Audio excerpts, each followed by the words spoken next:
और आइए अब मैं निरुपमा कोटरू साहिबा से आखिर में, जो आज के इस अफसरों में शायर हूँ, जो सेशन था बहुत खूबसूरत, उसके आखिरी शायरा या कवित्री के तौर पर उनको आमंत्रित कर रहा हूँ, उनसे गुजारिश कर रहा हूँ। कविताएँ लिखती हैं और ज़ाहिर है कि मैं जिस तरह जिक्र कर रहा था कि जो शायरात होती हैं, जो महिलाएँ होती हैं, वो मुझे इसलिए ज़्यादा उनकी शायरी हमको अजीज़ होती है, पसंद होती है कि उनके अपने दुख दर्द हैं जो घर आंगन से जुड़े हुए हैं, लेकिन उसके बावजूद वो जिस तरह से समाजी झमेलों में शामिल हो जाती हैं और उसको भी अपनी शायरी का हिस्सा बनाती हैं, तो हमें वाकई जिंदाबाद कहना चाहिए, मुबारकबाद देनी चाहिए।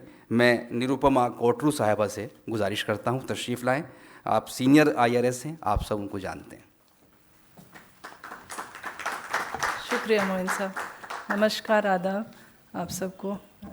यहाँ बहुत खुशी हुई आज हम सबको, जैसा इन्होंने बताया, ये कुंवर रंजीत जी को हम बहुत मुबारकबाद देते हैं कि आज ये पहला ऐसा फेस्टिवल, मेरे ख्याल से दिल्ली में नहीं, हमारे पूरे देश में हम लोग आगाज़ कर रहे हैं इस फेस्टिव सीज़न का। तो मुझे बहुत अच्छा लगा आज यहाँ आके।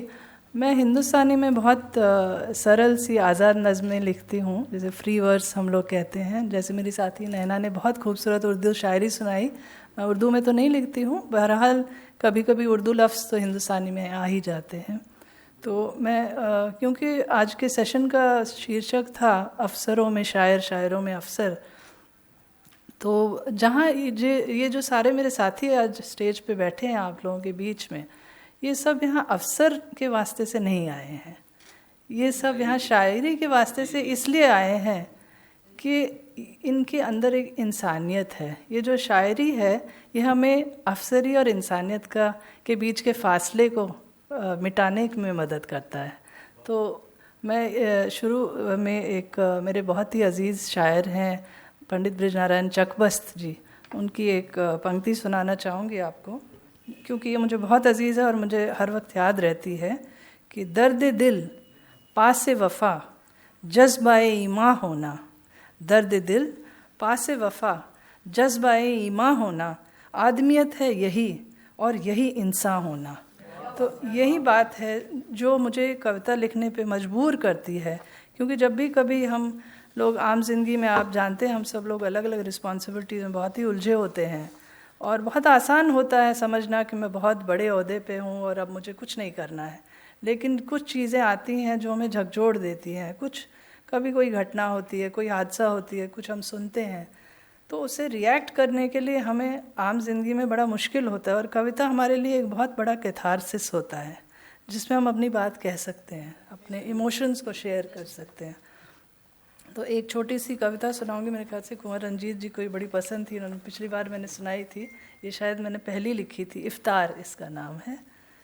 बहुत सरल भाषा में मैं लिखती हूँ। कल शाम जूं ही मैंने लाल बत्ती पर गाड़ी रोकी, एक बुजुर्ग ने मेरी खिड़की पर दस्तक दी। चेहरा धूप से झुलसाया हुआ, सिर पर सफ़ेद टोपी, एक टांग से लाचार। मैंने पर्स में से 10 का नोट निकाला और खिड़की नीचे कर थमाते हुए मन ही मन पूछा, बाबा रोज़े रखे हैं?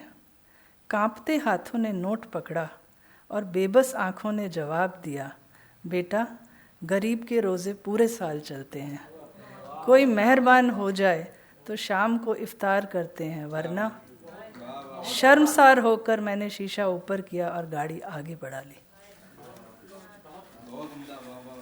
शुक्रिया। और हाल ही में हम सब ने एक बहुत ही दर्दनाक, मेरे ख्याल से एक न्यूज़ आइटम सुना, तो इसके बारे में मैंने 2 पंक्तियाँ लिखी हैं, बहुत ज़्यादा मैं कहना नहीं चाहती, लेकिन क्योंकि दिल को बहुत ही ठेस पहुंची थी। इसका नाम है हाथरस। रुक रुक के आँखों से बहती है मजबूरी, रुक रुक के आँखों से बहती है मजबूरी, आँखों के आगे तैरती हैं कुछ धुंधली तस्वीरें। एक चीख सुनाई देती है और फिर सन्नाटा, एक दबी हुई आवाज़, माँ मुझे घर जाना है। चिता से लपटें उठती हैं, एक और चीख, रह जाती हैं कुछ हड्डियाँ। क्या बिटिया के जीवन का यही है सार? माफ़ी चाहती हूँ, मैंने आपको बहुत ज़्यादा इमोशनल एक चीज़ शेयर की, मगर सचमुच मैं बहुत कम शब्दों में अपने दिल का दर्द जाहिर करना चाहती थी। इसके बाद एक कविता और मैं कहना चाहूँगी, जो अक्सर लोगों को ये गलतफहमी होती है कि जो औरतें हैं, क्योंकि वो अफसर हैं, शायद वो घर में भी कुछ टाइम नहीं दे पाती और दफ्तर में भी, और उनको उनका एम्बिशियस होना उनके खिलाफ माना जाता है कि भाई ये तो बड़ी अगर औरत एम्बिशियस होती है तो उसे हमेशा गलत ढंग से देखा जाता है। तो ये बात मुझे कहीं बहुत तकलीफ़ देती है और मैं इसको बिल्कुल नहीं मानती कि एक जेंडर बेस्ड इस वजह से मुझे अपने आप को रोकना चाहिए या सपने नहीं देखने चाहिए। तो मैंने इस पे एक छोटी सी कविता लिखी है, क्यों मेरे सपने मुझे सोने नहीं देते। और इसमें बिल्कुल आप पाएंगे कि मैं एक औरत के ज़रिए नहीं लिख रही हूँ, मैं एक इंसान की तरह से लिख रही हूँ जो एक अफसर है और उसकी क्या महत्वाकांक्षाएं हैं, क्या उम्मीदें हैं। क्यों मेरे सपने मुझे सोने नहीं देते, वह कौन सी प्यास है जो मुझे हर शब जगाए रहती है। क्यों नींद मेरी आँखों से अटखेलियाँ करती है, क्यों मेरी रातें यूं ही करवटें बदलती गुजरती है। एक मन में कुछ होता है, कुछ करने की चाहत, कुछ पाने का जुनून एक होता है, वो बहुत ज़रूरी है अगर आपको ज़िंदगी में कुछ करना है, मतलब नहीं तो हम ही सभी जी लेते हैं अपना जीवन। है कौन सी जुस्तजू जो मुझे सताती है कैसी ये ख्वाहिश जो मुझे तड़पाती है। कैसा है ये एहसास जो मेरी रातें चुराता है, क्या है ये बेचैनी जो मुझसे हर रात लिपट जाती है। क्या कोलंबस को भी ऐसे सपने आते थे, क्या गैलीलियो भी नींद में उठ जाता था। सुना है वॉटसन ने कई रोज़ नींदें गंवाई थी, शायद केक्यूले के भी कई बार ऐसे सपने आते थे। फिर ख्याल आता है अगर कोलंबस सोता तो क्या कभी समुंदर पार कर पाता। गैलीलियो की नींदें नहीं उड़ती तो शायद हम कभी चांद पर नहीं पहुंचते। केक्यूले ने सपने में सांप न देखा होता तो इतने आविष्कार न होते।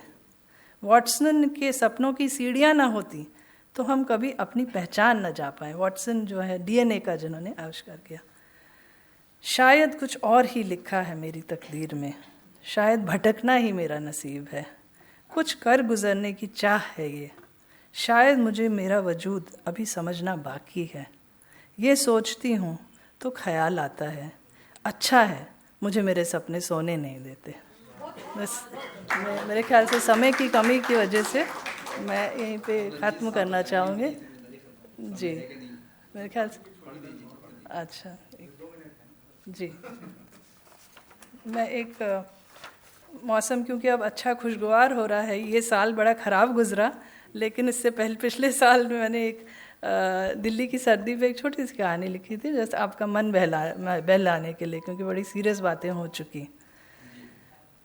दिल्ली की सर्दी, धूप में सेकी गई रज़ाइयाँ और गिलाफ धोए गए, बागों में खिली गुलदावरी, फ्लॉक्स और पेंजी के बीज बोए गए, बाज़ारों में सजी रेवड़ियाँ और मूंगफली की रेड़ियाँ, हलवाई ने सजाई फेनी की लड़ियाँ, गजरेला की लगी तश्तरियाँ।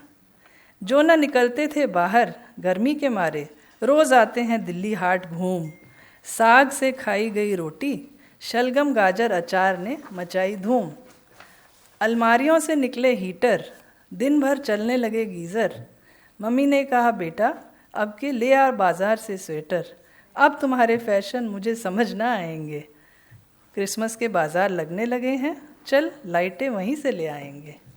दिल्ली की ये रौनक सभी के मन को भा गई, लो आखिर सर्दी आ गई, लो आखिर सर्दी आ गई।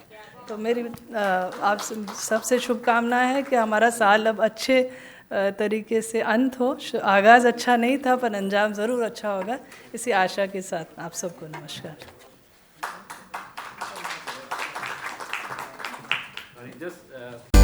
एरी सखी मोरे पिया घर आए, भाग लगे इस आंगन को, एरी सखी मोरे रे मामा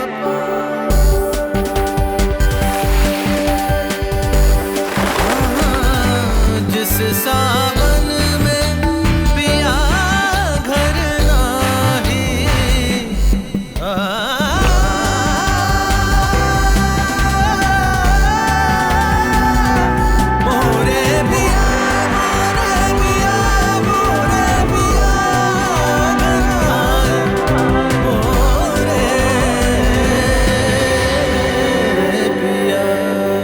की मतवाली दिल्ली।